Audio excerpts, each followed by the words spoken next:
Hello and welcome to Mission Sports TV. This is The Locker Room, and I'm Dave DeRocher. And always, I am joined by my buddy, Tim Busy. How you doing, Tim? Dave, my man, I'm doing well, brother. How are you? Good to see you. It's always good to be seen. Always good to be seen. I'm really getting a kick out of doing this. I'm getting to connect with a lot of old friends. Our next guest is one of those guys. I played with him for a couple of seasons in Montreal in the World Football League, and that's where it ended for me, and he went on to play 8 more years. So in the NFL and had a great career, and he's going to share some really cool stories.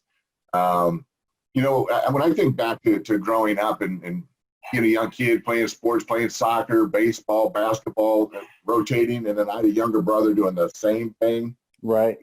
The one thing I never really took into consideration was how much effort and time it took for my parents to be there at every game to support everything. I have to imagine you with 2 brothers, it was even more so. How was that? Yeah, no, absolutely. I mean, between everybody in the family and all the sports that we played, playing baseball, football, basketball, it was a different practice every single day of the week. And yeah, then games come into play and the crossover. And our house was like the Hangout House. So my mom was bringing people to practice, having people at the house still. So, just an immense amount of effort on their part, on the whole family's part. So, you mentioned the Hangout House. My mom loved to cook. My little brother's 6'8", and I'm 6'7", and so we were big.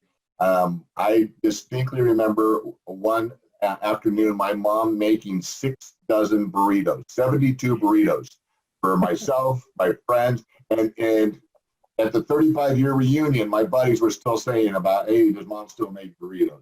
So, you just don't recognize it at the time or appreciate it. But if somebody's still talking about it 35 years later, and you just look back at what your parents did for you, and it's not maybe until you become a parent. I know you haven't yet, but you're gonna do the same thing they did because that's what you learned, right? Right. Yeah. I mean, looking back on it, you don't notice it in the moment because at times, you're so young. How could you? You don't have any responsibilities. You just go out there and play. But all the effort, all the money, all the time that goes into getting you to those places and those practices and those games, it's hard to really understand. And all you can do is just hopefully show appreciation and pass that on when you do become a parent. So. Yeah.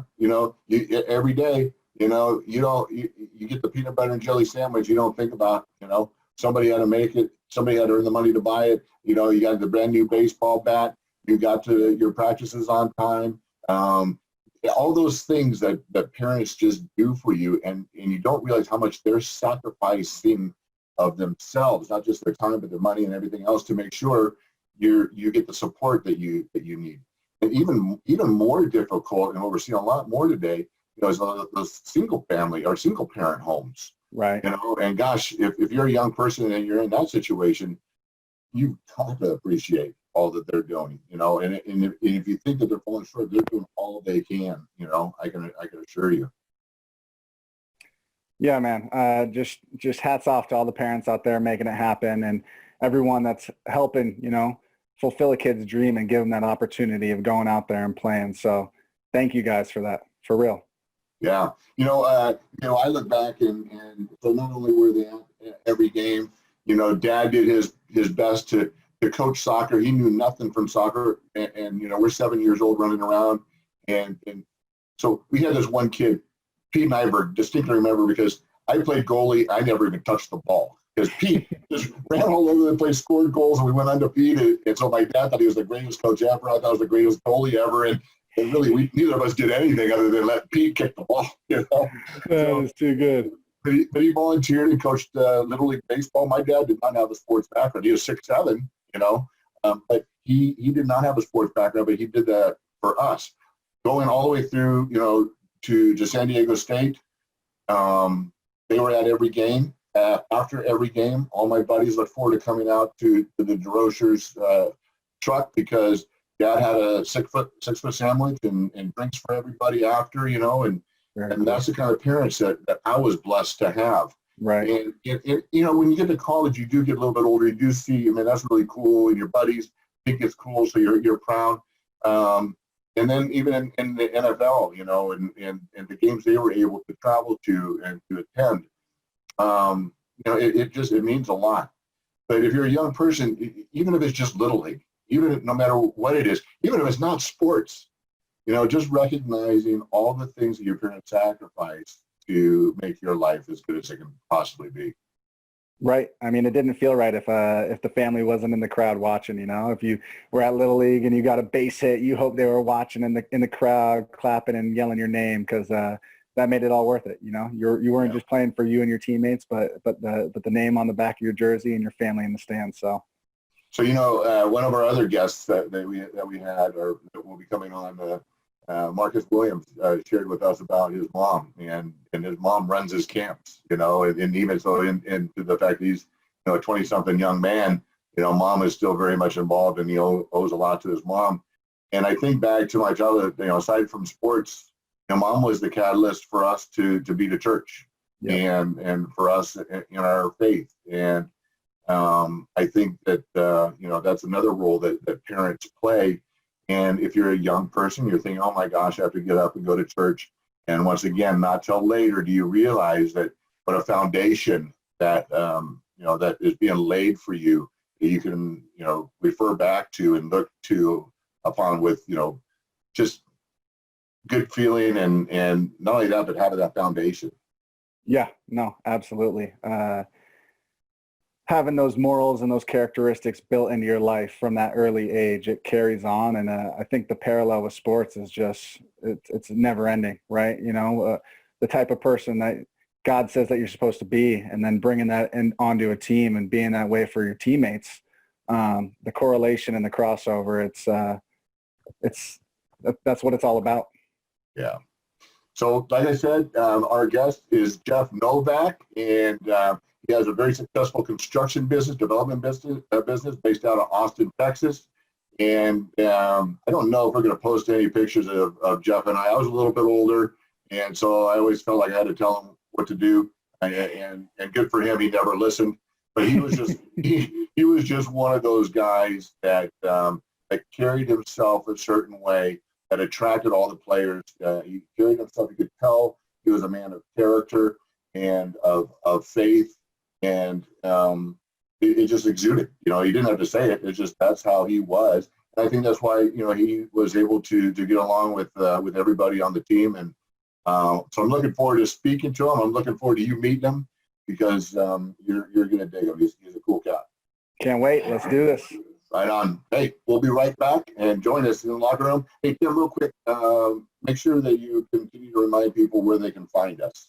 Yes, on YouTube, we're at Mission Sports TV. Okay, make sure you subscribe to us, comment on the page, comment on the channel. We are on Instagram, Mission Sports Network, and we are also on Facebook. So follow us on all platforms and interact with us. We want to hear from you guys. You're going to hear from us, and let's build this community, all right? Right. And one other thing, check out our website, www.missionsports.net. And that's where you can find out about our camps. Our upcoming camps is what we're all about, working with youth and bringing the Word of God and combining it with sport. What better way can we do that? So anyways, we'll be right back with our guest, Jeff Novak, in a moment.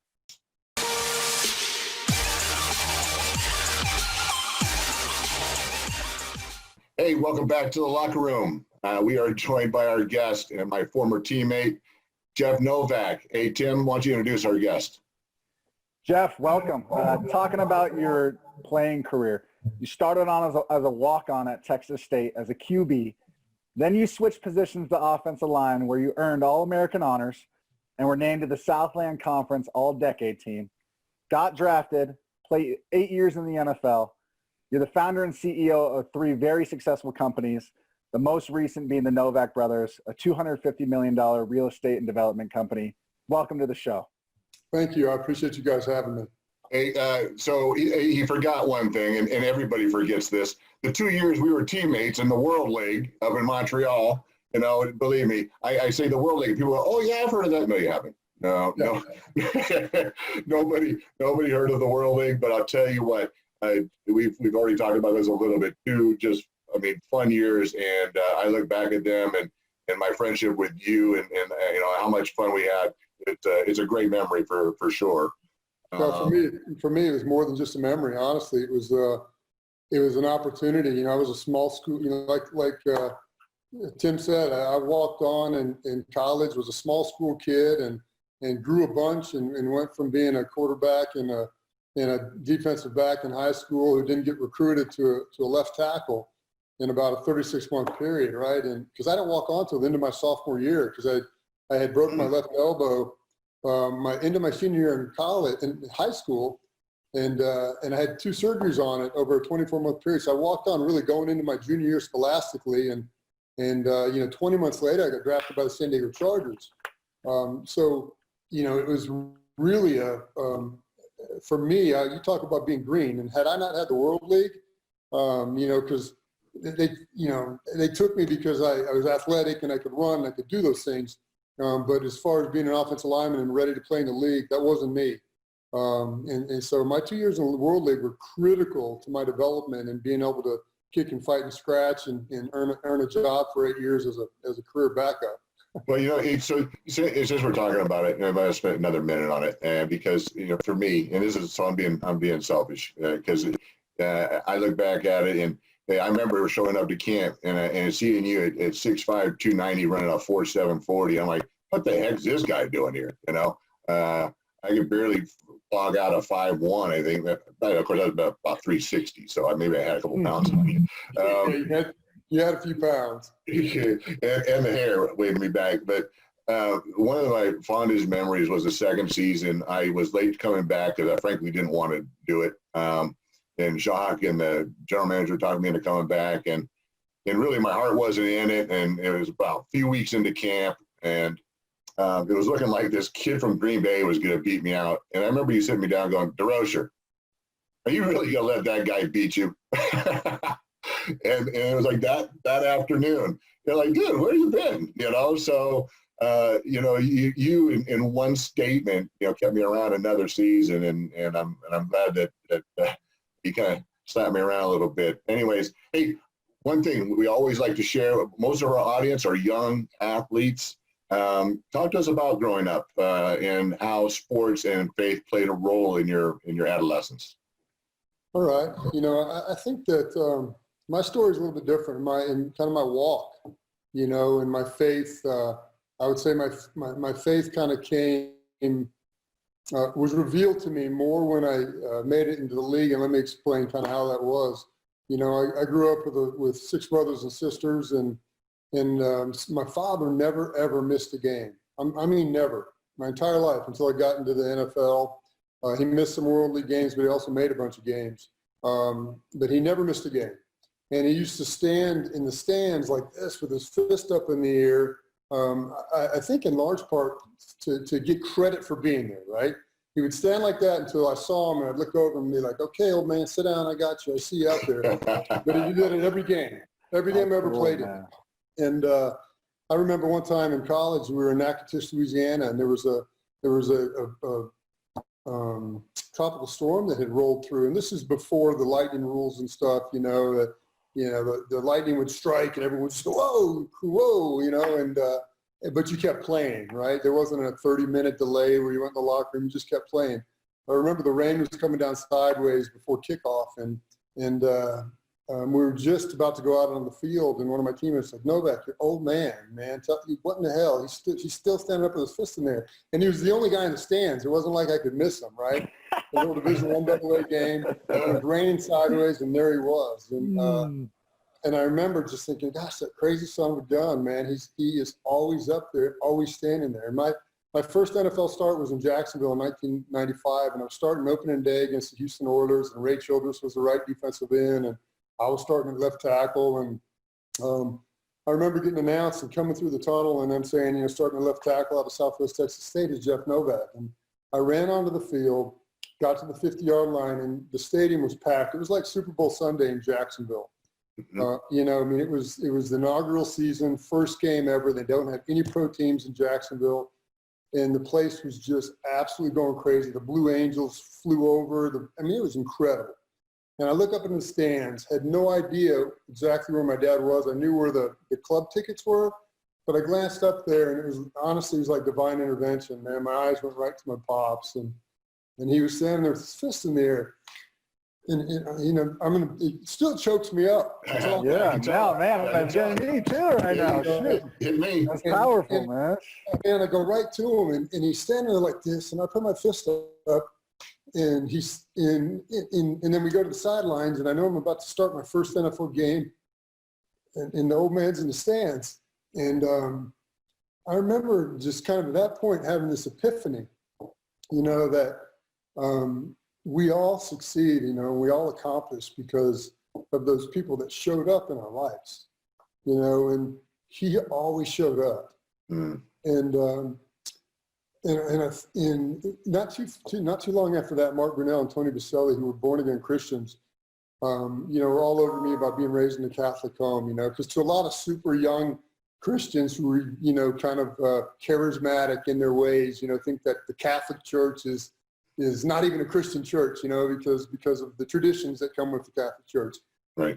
For those of us who were raised in the Catholic Church, you know, recognize that, man, those traditions are, you know, are a lot of them are great traditions, man. I love confession, no different than having somebody you walk with in your life who's a man that you know, that you hold yourself accountable to, you know. And but anyhow, you know, it was a pretty easy transition for me to believe that there was a Father in heaven that could love you unconditionally, you know, that could give his life for you so that you can live, because I had somebody like that in my life, you know.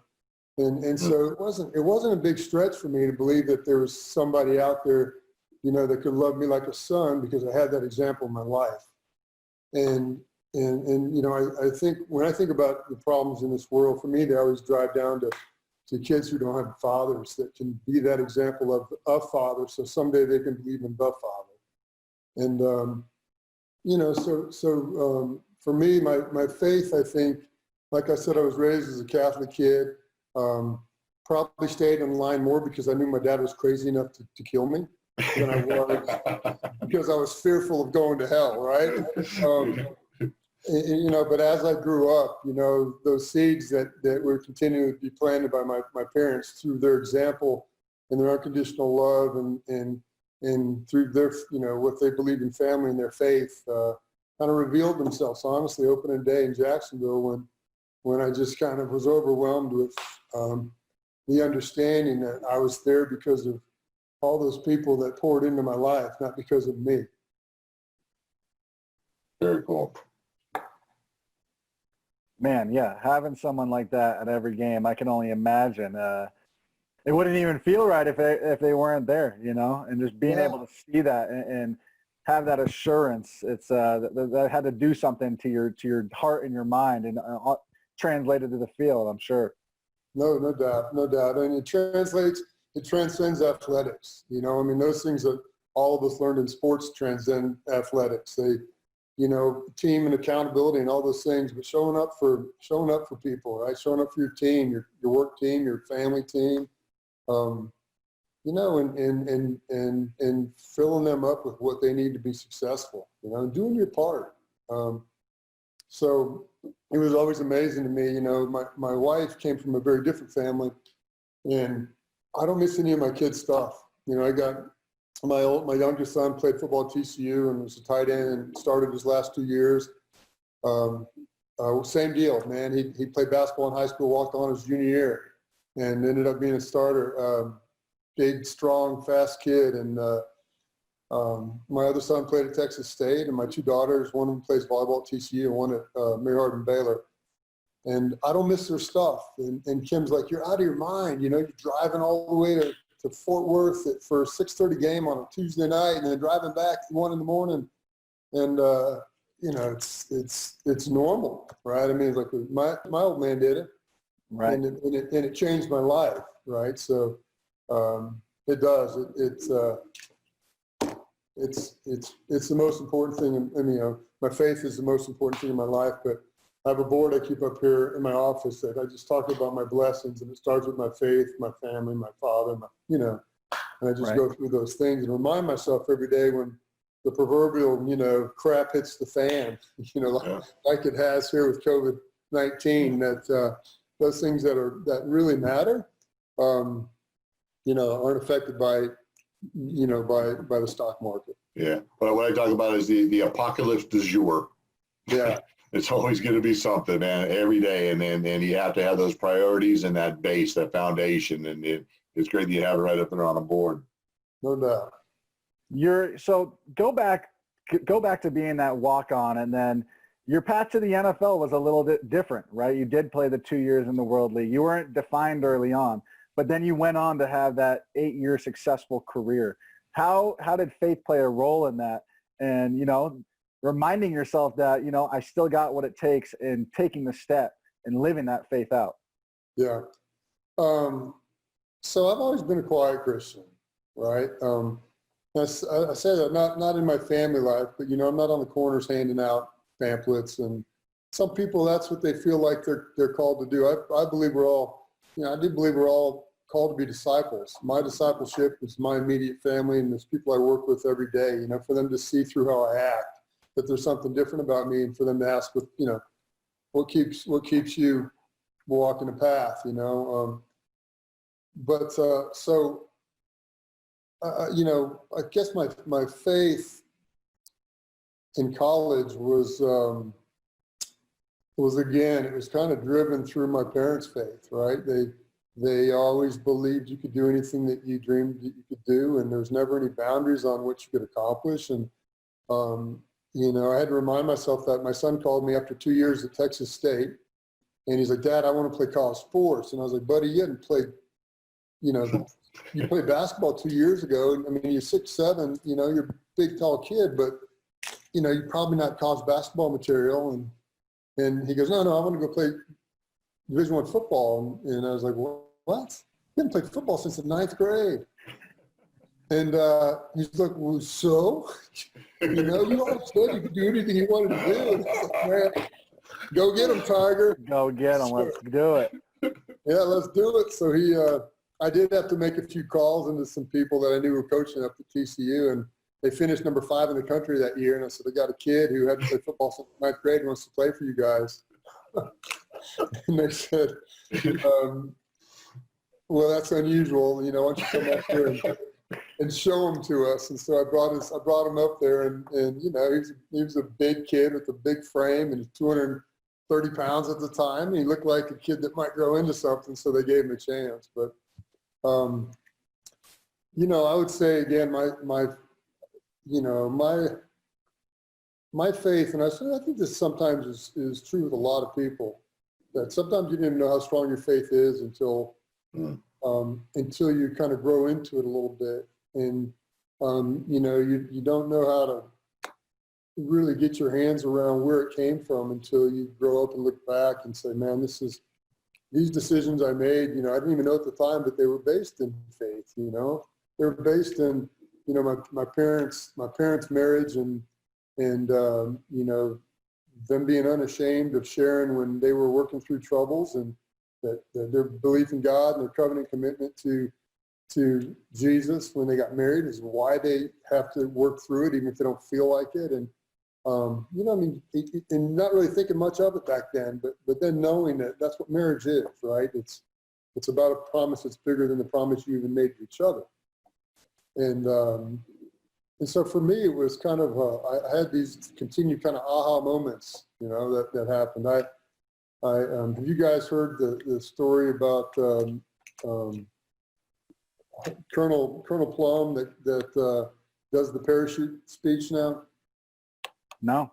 Okay, there's a guy named Charlie Plum who came. Coach Shula used to bring in. I was with Coach Shula for 2 years, but he used to bring in guys on Tuesdays to talk to the team, and he brought in this guy named.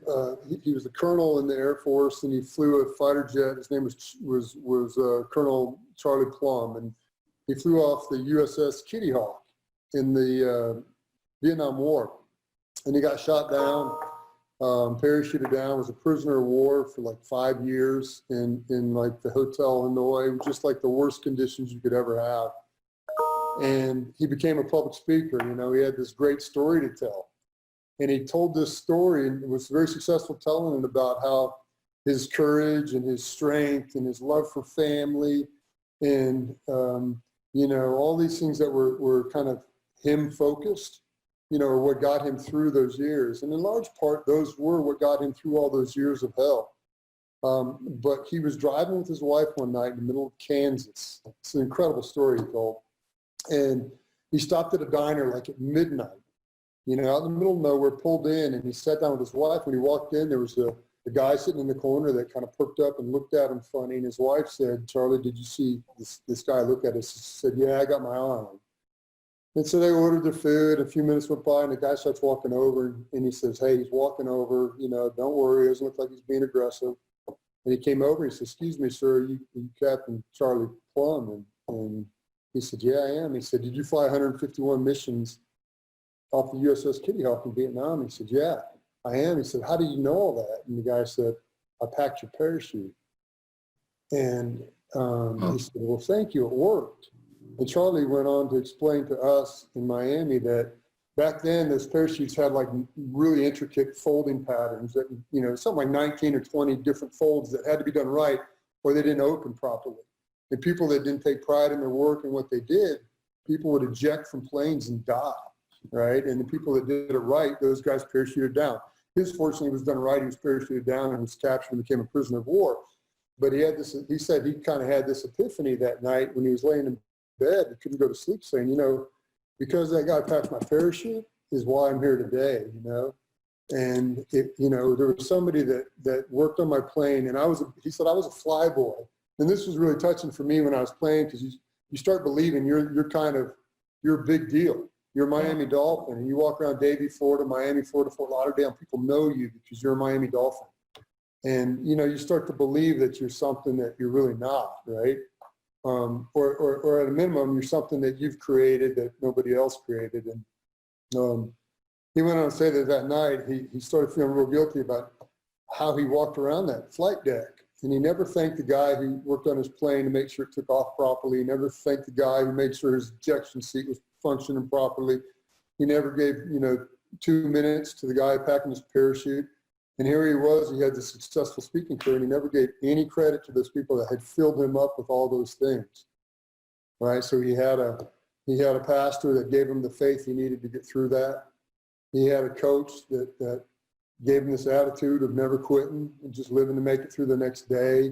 You know, he had a wife who he knew loved him, that gave him the strength to love back. And so he changed his speaking engagements from that point on to talking about who packed your parachute. And being grateful and thankful for all those different components that made you who you are. The least of which for me isn't, you know, is faith, is not faith, you know, it's a big one, but there's all these different things that fill us all up every day. And it doesn't matter what you do with every new success you have and every groundbreaking I go to for a deal we put together, you know, man, I try to be super, selfless in the fact that I'm just the name on the sign, man. I'm here because of all the people that put this thing together, that, you know, that made this thing work, that believed in me, invested in us, worked hard to make it happen. You know, my parents, my pastor, my friends, you name it. Everything we do is, nothing happens in a vacuum, and it's because of those people, you know, that pack our parachute. And one of them for me was my pops, standing in every game with his fist up. I think so. It's great insight. Secondly, I have to share something with you that you know, as you're talking, and you said that you didn't hand out brochures on the corner and didn't carry a sign that the end is near. But you know what? 2 years I spent with you in Montreal. You know, the second year your wife was there. The first year she wasn't. You were a man of character. You walked the walk. There was no doubt that you were on the right side of things, with so many of the guys on that team acting a fool. And so, you know, it's one of those things that endeared me, you know, I mean, just, you know, to see a guy that's, you know, doing the right things, walking the right things, when really there's no accountability to do otherwise. So you've been doing it for a while, my friend, and leading by example. And I think that's why so many people, you know, I know within Montreal gravitated towards you. And I know you've made some lifelong friends with every team that you've been on, because I see that through the relationships and so forth. So I think it is a testament to how you've conducted your life, and how to call you a friend. I think it's great. I'll tell you, this is a true story. Monday night, Kim made lasagna, and every time she makes lasagna, I talk about the time she made lasagna for all the offensive line. She forgot the lasagna noodles. Remember that? Remember that?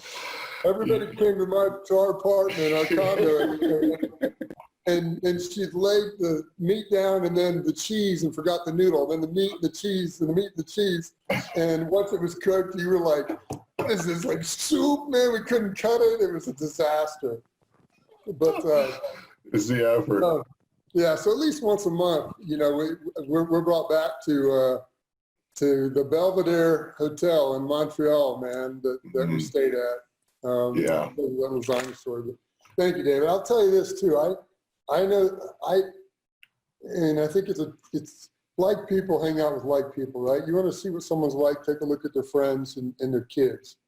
And the people that I chose to be close to and friends with, I chose to be close to and friends with because, there was something inside of them too that was kind and giving and that worked with what I was, with how I was brought up, man, that people needed to be accountable and maybe not faithful in their walk so much, but how they acted and how they treated people needed to be in line with all those things that are really the core of what's good about people. And I think a lot of people don't even know that they're walking around with the spirit burning inside of them, because if they're good and they're kind and they have a conscience, what that conscience is, man, is that's Jesus. That's Jesus saying, man, don't do that. It's wrong. Right. And people have a hard time making that connection, but one of the reasons I liked you so much, man, is that you were one of those people that I knew would go to war with me, man, and I knew that there was, inside that loud, funny, crazy monster of a human being, man, was a super kind soul, man. That would be a friend of mine for life. Right on. I appreciate that. So, okay, the Love Fest, we got to move on with something. No, but I dig it. That's what life's all about. Man. You guys can edit all this stuff. And I'm not gonna. No, I'm gonna put this on blast. See, people actually like me. I tell people, hey, people like me. And everyone wants me to prove it. So now I got proof. Hey, one thing I want to touch on, Jeff, and it's another thing that's just another feather in your cap is the success you've had, and it's you've transitioned from the NFL. We all know the numbers, and the rough numbers. 60-70% of guys file bankruptcy, they just can't figure it out. And you've been able to transition into some successful businesses and platforms, which is great. Have there been any times, though, along the way that maybe your faith was challenged or that you persevered in attaining those, those whitewashed tombs? I mean, if you look at my bio on LinkedIn, man, I look great. But I didn't share some of the things along the way, Yeah. So, we see all the great things you've done. Have there been any challenges? Oh, man, for sure. I would say every success I've had has been a result of a failure. Honestly, I mean, this company we own now, if I started at the beginning, I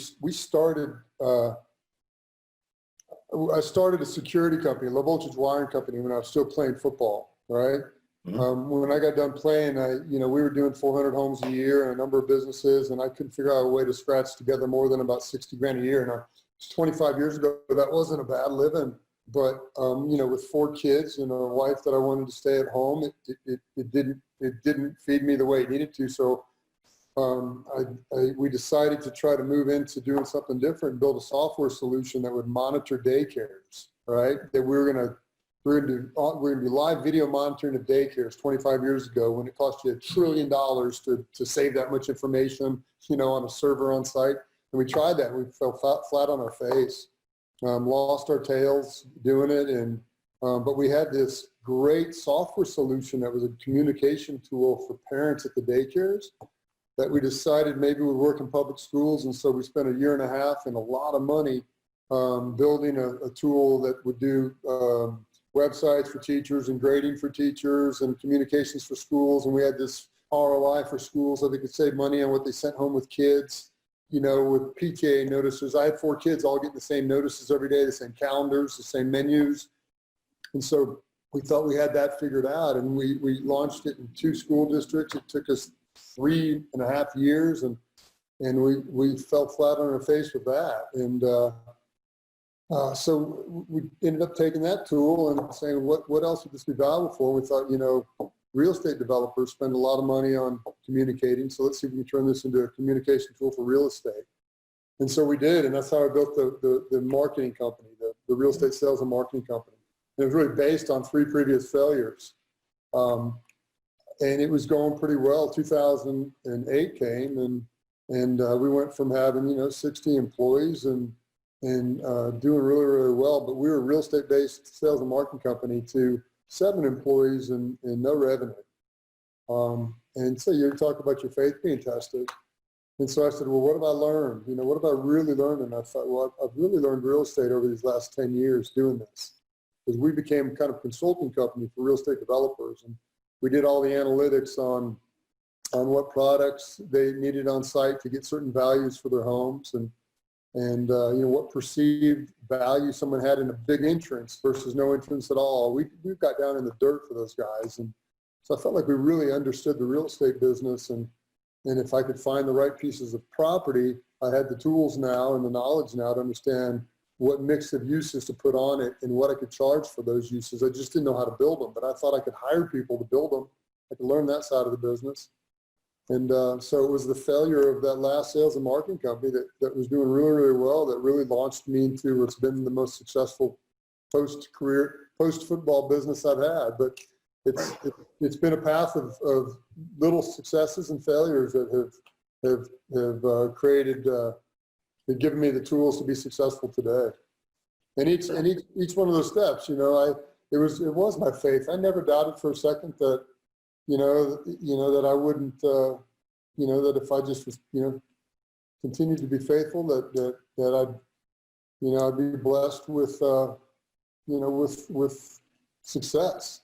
I didn't know what level of success that would be. I didn't know if it was just going to be, I was going to touch somebody's life or change one person's life, or if I was going to build a company. But I can tell you this, that my faith absolutely saved my marriage, not because there were any deal breakers, but, you know, Kim and I, like all marriages that lasted 30 years, went through, you know, time periods when, you know, my dad said at his 50th wedding anniversary, you know, when I asked him, I said, man, how do you stay married 50 years? He said, you can't both want a divorce at the same time.